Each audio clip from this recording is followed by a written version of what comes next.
Hello friends, आप सभी का स्वागत है फिर से एक टॉपिक के साथ। आज के सेशन में हम कंप्लीट बात करने वाले हैं एक बीम की कंक्रीट को कैसे फाइंड करें और उस कंक्रीट में थ्री मटेरियल्स कैसे निकलेगा। कहने का मतलब कैसे निकालें। सीमेंट, बालू, रोड़ी बहुत ही ज़्यादा इम्पोर्टेंट है। जो भी मिस्त्री है, सुपरवाइजर है, फिर से सिविल इंजीनियर है, अगर आप साइट पे काम कराते हो तो आपको ये आना बेहद ज़रूरी है। क्या आना बेहद ज़रूरी है? ये वाली बात, ठीक है। तो सबसे पहले हम बात कर लेंगे कुछ इस प्रकार से। मैंने पहले आप सभी के लिए यहाँ पे क्रिएट कर, तो बिना स्किप के पूरा वीडियो देखिएगा तभी आपको पता चलेगा इसमें मैंने कैलकुलेशन करा कैसे है। बहुत सारे टेक्निकल पॉइंट यहाँ पे देखने को मिलने वाला है आप सभी को, इसलिए स्किप नहीं कीजिएगा। सबसे पहले मैंने कुछ इस प्रकार से एक बीम को ड्रॉ किया है आप सभी के लिए। जैसे यहाँ पे बहुत सारे बीम है। सबसे पहले हम बात करेंगे कि जो प्लॉट साइज है हमारा वो 15 फुट बाय 30 फुट 3 इंची का है। क्लियर। इसमें कॉलम टोटल जो कॉलम है हमारे पास टोटल 7 कॉलम है। आप काउंट करोगे तो 7 कॉलम आपको मिलेगा। क्लियर हो गया। यहाँ पे कुछ और भी इमेजेस है हमारे पास, कुछ ऐसे मैंने आप सभी के लिए बना रखा है, राइट। तो हमें कंक्रीट इन चीज़ों का फाइंड करना है। अभी देखते हैं कंक्रीट एक्चुअल में हमें ये वाला जो बीम डाला है, ये वाला जो बीम डाला है, ये सबकी कंक्रीट फाइंड करना है कि रोई कितना आ जाएगा, बालू कितना आ जाएगा, सीमेंट कितना आ जाएगा, सैंड कितना आ जाएगा। तो इसीलिए कहता हूँ कि स्किप करके आप लोग वीडियो देखते हो, देखिए उसमें लॉस आपको ही है क्योंकि बहुत सारे पॉइंट आप मिस कर दे रहे हो, राइट। तो चलो शुरू करते हैं आज की सेशन में मैंने जो लिखा है how to calculate concrete beam in cement sand and aggregate. Clear है। मतलब इस कंक्रीट के अंदर सीमेंट और बालू और रोड़ी को हम निकालेंगे। सबसे पहले कुछ गिवन डेटा है हमारे पास। प्लॉट साइज जो अभी डिस्कस किया 15 फुट बाय 30 फुट 3 इंची है, ठीक है। अब मैंने एक्स डायरेक्शन पकड़ा है और वाई डायरेक्शन पकड़ा है। तो लिखा क्या है मैंने, एक्स डायरेक्शन बीम साइज। जो ये एक्स डायरेक्शन इसको माना है, एक्स डायरेक्शन इसको जो हॉरिजॉन्टल वाला पार्ट है उसको मैं एक्स मान के चला हूँ, ठीक है। तो उसकी जो क्रॉस सेक्शन है, जो बीम है, बीम की चौड़ाई 9 इंची है और ये आपका हाइट जो है बीम की वो 12 इंची है। यहाँ से क्लियर हो गया। अब बात करेंगे वाई डायरेक्शन की। वाई डायरेक्शन जो है, वाई डायरेक्शन बीम साइज वो भी 9 इंची पर 12 इंची की है। अगर अलग होता तो अलग क्रॉस सेक्शन देता और मैं अलग अलग पार्ट को अलग से निकालता, राइट। बहुत ही ईजी है। अब देखिए यहाँ पे आपको समझ में आ गया ये वाला पार्ट। अब चलते हैं यहाँ पे कुछ इस प्रकार से। यहाँ पे सबसे पहले आपको कंक्रीट रेशियो के बारे में समझना पड़ेगा। कंक्रीट रेशियो एक्चुअल में होता क्या है, ये IS कोड 456 2000 के according M25, M20, M10, M7.5 सबकी कैटेगरी है और सबकी कैटेगरी की क्या है ये रेशियो दिया हुआ है। क्लियर है। तो हमने जो बीम में जो कंक्रीट यूज किया है वो M20 ग्रेड की कंक्रीट यूज किया है। स्टैंड है, कैरेक्टरिस्टिक कंप्रेसिव स्टैंड है, राइट। क्लियर हो गया यहाँ पे। अब देखो यहाँ पे 1:1.5:3 इसके बारे में समझना बेहतर है। 1 part of cement, 1 part of बालू और 3 पार्ट ऑफ क्या बोलते हैं हिंदी में, रोड़ी। और हम लोग टेक्निकल में क्या बोलते हैं, एग्रीगेट। सैंड को क्या बोलते हैं, बालू। क्लियर हो गया ये वाला पार्ट। अब यहाँ पे टेक्निकल पॉइंट क्या है, एक्चुअल में गलत क्या करते हैं साइड पे मिक्स करने में कंक्रीट। एक्चुअल में बालू और रोड़ी को नापता है किसी और चीज़ से और सीमेंट देता है किसी और चीज़ से। वहाँ पे प्रॉपर आपका मिक्स कंक्रीट नहीं हो पाता है।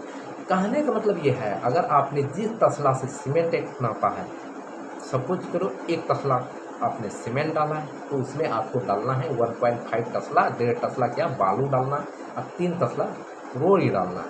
अब एक सवाल और खड़ी होती है यहाँ पे देखने वाली चीज़, जब आप साइट पे काम करने जाते हो, अगर 20 mm up to 20 mm aggregate size है, एग्री साइज मतलब रोड़ी की साइज है, तो मिक्स आपका हो जाता है। लेकिन उसी में अगर आपके पास रोड़ी की साइज, एग्रीगेट की साइज बहुत बड़ा आ जाता है, 1 इंची 1.5 इंची का आ जाता है, तो वहाँ पे आपका मिक्स नहीं हो पाता है। जब आप माल बनाते हो तो रोड़ी दिखता है, तो वहाँ पे थोड़ी सी बालू को ऐड करने की ज़रूरत होती है, राइट। अब अगर हम बालू को जितने मात्रा में ऐड किया है उसी मात्रे में सीमेंट को भी प्लस करना पड़ेगा, क्योंकि बालू की क्वांटिटी ज़्यादा चला जाएगा, सीमेंट की क्वांटिटी कम हो जाएगी। समझ रहे हैं ना बात। तो ये चीज़ था साइड वाली चीज़ें। अब आते हैं सॉल्यूशन कैसे करते हैं। साइड पे हम सॉल्यूशन कैसे करते हैं, हम जैसे करते हैं वैसे आपको बताएंगे। अब देखो total length of attraction, total length of attraction 15 + 15 + 15 कैसे, चलो इमेज में देखते हैं। एंड टू एंड मैंने 15 फुट ले रखा, तो कि 15 फुट की कितने बीम बन गए, 1 2 3, तो 15 दिया 45 फुट, तो हमने कितना दिया 45 फुट। अब यहाँ पे बात आती total length of Y direction. अब वाई डायरेक्शन में थोड़ी सी समझने वाली बात है कि यहाँ तो एंड टू एंड डायमेंशन लिया, लेकिन यहाँ पे देखो कॉलम के अंदर अंदर लिया, क्योंकि ये बीम को जो मैंने लिया है तो कॉलम भी इंक्लूड हो गया, एंड टू एंड कॉलम भी इंक्लूड हो गया है, इसीलिए मैंने लिखा है। अब यहाँ पे जो डायमेंशन लेना पड़ेगा 14 और +14 लेना पड़ेगा एक साइड के लिए, फिर इसकी 14 + 14 14 + 14, तो एक साइड में कितना हो गया 14 + 14 28। ऐसा मैंने क्यों किया, क्योंकि जब भी आपका कॉलम ये खड़ा होता है, जब आप बीम कास्ट करते हैं, कॉलम तो कास्ट नहीं कर देते हो ना, सबसे पहले बीम और कॉलम की जो जंक्शन होता है एक साथ फिल होता है, कॉलम और बीम एक साथ यहाँ पे मर्ज होके फिल होता है, ठीक है। इसलिए इसमें कॉलम का भी कास्टिंग हो जाता है, इसलिए कॉलम की कास्टिंग को या तो रिजक्शन करो या तो इस प्रकार से निकालो। एंड टू एंड मैंने जैसे लिया है, फिर इधर का मैंने ये कॉलम को छोड़ दिया, देख रहा है ना, अंदर अंदर लिया 14 14, क्योंकि इसमें इंक्लूड हो गया। तो एक साइड मेरा 28 बन रहा है, ये भी 28 बन रहा है, ये भी 28 बन रहा है, ठीक है। तो चलो अब जब हम जाते हैं सोल्यूशन के ऊपर, तो मैंने वही लिखा है 3 टाइम 28 + 28 + 28। जब इसको आप जोड़ते हो तो 84 फीट आता है। Therefore, total length of X and Y direction, X and Y direction मतलब एक्स और वाई का टोटल लेंथ कितना होगा हमारे पास, तो एक्स डायरेक्शन मैंने कितना लिखा 45 और वाई डायरेक्शन का 44, तो हमारे पास आएगा 129 रनिंग फुट। रनिंग फुट क्यों, सिंगल मेजरमेंट, सिंगल खाली इंची टेप से मैंने मेजर किया, एक डायमेंशन सिर्फ हम अगर मेजर करेंगे तो वो रनिंग फीट, अगर 2 डायमेंशन को मेजर करके मल्टीप्लाई करेंगे 2 डायमेंशन में आपस से, तो वो स्क्वायर फीट, और 3 डायमेंशन से अगर मल्टीप्लाई करेंगे, 3 डायमेंशन में लंबाई चौड़ाई गुना हाइट, तो फिर वो CFT कहलाएगा। क्लियर हो गया यहाँ पे। अब चलो सोल्यूशन के ऊपर। अब सोल्यूशन में टोटल जो है 129 रनिंग फुट मैंने निकाला। क्लियर हो गया। एक ही बार मैंने रनिंग ले लिया, क्यों, क्योंकि बीम की क्रॉस सेक्शन सेम है, एक्स डायरेक्शन के भी वाई डायरेक्शन के भी। अगर आपके पास अलग अलग क्रॉस सेक्शन होता तो हम अलग अलग पार्ट करके निकाल लेते हैं, हमारे पास सेम था, इसलिए एक ही बार में अपने कैलकुलेशन को इजी करने के लिए और टाइम की बचत करने के लिए मैंने एक बार में रनिंग फुट निकाल लिया। अब बात आती है कैलकुलेशन ऑफ बीम कंक्रीट की। अब देखो यहाँ पे बीम की जो वॉल्यूम होता है हमारे पास, beam cross section into length. अब वॉल्यूम क्या है, क्योंकि वॉल्यूम निकलना बेहद ही आसान है, बहुत ही ज़रूरी है। वॉल्यूम का ही फार्मूला होता है, अगर 3 चीज़ से मल्टीप्लाई हुई है, लंबाई गुना चौड़ाई गुना हाइट, वो वॉल्यूम कहलाएगा। और सिर्फ लंबाई और गुना चौड़ाई कहलाए स्क्वायर फीट कहलाएगा, और सिंगल खाली लेंथ रहा तो रनिंग फुट कहलाएगा। क्लियर हो गया। इसलिए वॉल्यूम निकालने के लिए हमें 3 डायमेंशन की जरूरत होती है। इसलिए बीम की क्रॉस सेक्शन या कॉलम की क्रॉस सेक्शन जो भी देखते हो, कॉलम की साइज क्या है भाई, ये बोलते हो ना, साइड पे बोलता है 9 इंची बाय 2 फीट, 9 इंची बाय 3 फुट, तो 2 डायमेंशन आ रहा है, तो उसी को बोलेंगे क्रॉस सेक्शन। Cross section. अब टोटल रनिंग जो हम निकाले इसको यहाँ बैठा देते हैं, और मैं भी लिखा हूँ देखो, लेंथ विड्थ हाइट। तो अगर हम क्रॉस सेक्शन नहीं पढ़ेंगे तो कैसे, लेंथ हमारा कितना रहा 129, विड्थ कितना, बीम की चौड़ाई कितना 9 इंची मैंने लिया, और हाइट कितना बीम की है 12 इंची, ऐसे भी निकाल सकते हो। लेकिन मैं आप सभी को कहूँगा कि आप बीम की क्रॉस सेक्शन से सीधा लेंथ से मल्टीप्लाई करो ना, इतना लिखने और जोड़ने की क्या ज़रूरत है। हाँ, अब यहाँ पे आता है एक वेट वैल्यू। वेट वैल्यू क्या होता है, जब भी हम साइड पे मेजर करते हैं वो वेट वैल्यू में निकलता है, वेट गीले फॉर्म में निकलता है। लेकिन जब भी हमारे साइड पे कोई माल पहुँचती है, सीमेंट भी सूखा फॉर्म है, ड्राई फॉर्म है, बालू भी आपका ड्राई फॉर्म है, एग्रीगेट भी आपका ड्राई फॉर्म है। इसीलिए यहाँ पे मैं वेट वॉल्यूम का 54% क्या होगा, डिक्रीज होगा। ड्राई वॉल्यूम में चेंज करना है, चेंज टू ड्राई वॉल्यूम करने के लिए क्या करेंगे, इस वाले को 54% हम क्या करेंगे, इंक्रीज करेंगे। तो चलो यहाँ पे सबसे पहले देखेंगे बीम की क्रॉस सेक्शन। बीम की क्या 9 इंची, मैंने 9 डिवाइडेड बाय 12 एक बार फीट में लिखा है, तो 0.75 इंटू 12 इंची, 12 से 12 में भाग दोगे तो 1 फुट होगा, फीट में कन्वर्ट करोगे तो ये क्रॉस सेक्शन हो गया। तो ये क्रॉस सेक्शन यहाँ तक हो गया। इंटू क्या किया मैंने, लेंथ मतलब ये वाला पार्ट यहाँ रख दिया। जब आप इसको कैलकुलेशन करते हो 96.75 CFT आता है। CFT मतलब क्यूबिक फीट। क्लियर है। अब चेंज टू ड्राई वॉल्यूम में कर लिया, ये वाला होना 1.54, वही 54% वेट वॉल्यूम का क्या किया मैंने, इंक्रीज किया। अब आपको अगर नहीं पता कि ड्राई वॉल्यूम और वेट वॉल्यूम में क्या फ़र्क आता है, कैसे ये चेंज होता है, ये 54% इंक्रीज कैसे हो गया, तो ये कम्प्लीटली मैं एक वीडियो लेके आने वाला हूँ, उसमें हम क्लियर कर देंगे इस वाले पार्ट को। ठीक है। अब देखो चेंज टू ड्राई वॉल्यूम में 1.54 किया, मल्टीप्लाई करोगे दोनों को तो 149 CFT आएगा। कितना आ गया, 149 CFT आ गया। क्लियर हो गया। अब देखिए, अगर आपने गलती से साइड पे यही क्वांटिटी निकाला और आपने साइड पे मिक्स करके अगर बनाना शुरू किया तो आपके पास क्वांटिटी घट जाएगी। क्या होगा, क्वांटिटी कम पड़ जाएगा। इसीलिए ये करना बेहद ज़रूरी है, तब आपका एक रिजल्ट परफेक्ट लेवल का आएगा। अब देखो चेंज टू मीटर मैंने गलत लिखा है, आर छूट गया, meter cube, change to meter cube. ठीक है, क्या लिखना है, चेंज टू मीटर क्यूब। ये तो क्यूबिक फीट में, लेकिन जब भी हम कोई सीमेंट, सैंड, एग्रीगेट वगैरह फाइंड करते हैं उसको हम मीटर में कन्वर्ट करना पड़ता है। इसमें मीटर में, क्योंकि सीमेंट की डेंसिटी 1440 kg पर मीटर क्यूब के आसपास होता है, इसलिए हमें एक डायमेंशन मैच करते हुए जाना है। राइट। जितना भी आपका CFT इंच फीट पे नापा है तो उसको आपको चेंज करना पड़ेगा। तो चेंज करना इजी है, 149 डिवाइडेड बाय 35.31। क्यों, 1 meter cube equal to 35.31 CFT होता है। मतलब 1 मीटर क्यूब में कितना क्यूबिक फीट होता है, 35.31। इसीलिए टोटल में 35.31 से अगर हम भाग देते हैं तो हमारे पास रिजल्ट कितना आता है। चलो कैलसी पे देखते हैं, 149 डिवाइडेड बाय 35.31 को अगर हम करते हैं तो हमारे पास आता है 4.22 लिख सकते हैं इसको। राइट, 4.22 कितना लिखेंगे, 4.22 क्यूबिक मीटर, मतलब मीटर क्यूब। कितना होगा, मीटर क्यूब सिंबल है लिखने का, जिस तरह CFT हम लिखते हैं पूरा क्यूबिक फीट में लिखते हैं।